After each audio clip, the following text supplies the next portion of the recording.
The Duke of Burgundy, written and directed by Peter Strickland, made for peanuts. Reportedly, the budget was just around £1 million. It's a period-dressed lesbian romance that also happens to be about some light masochism and domination.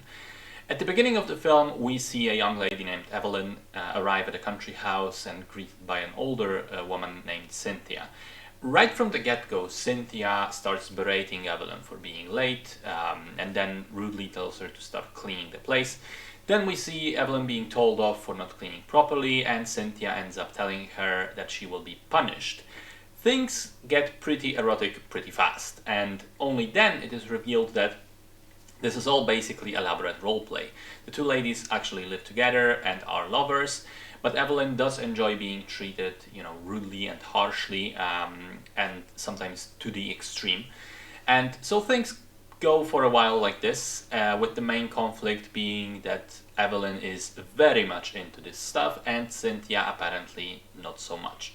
So first thing is that the film initially seems very impressive when you consider the budget. The costumes and sets look pretty great, until you realize that there isn't actually that many of them, and the movie just recycles them many times, and not just the costumes and the sets, but even entire scenes.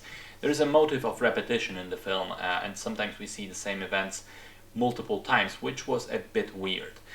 But here's my main problem with the film. I've read it as a mixture of drama, erotic film, and weirdly dark comedy.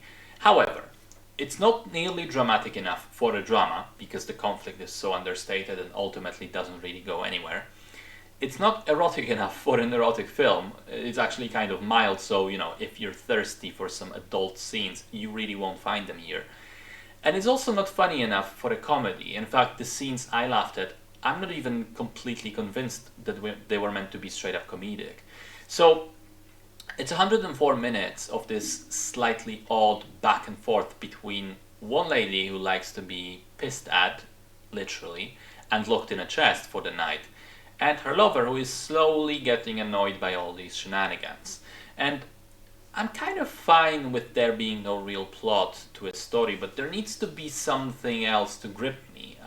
The characters, or the dialogue, or the cinematography, or even just the atmosphere. And I have to say, none of those things were particularly strong enough in this case. None of them are strong enough to carry the film, which means it's not a movie I would recommend to anyone.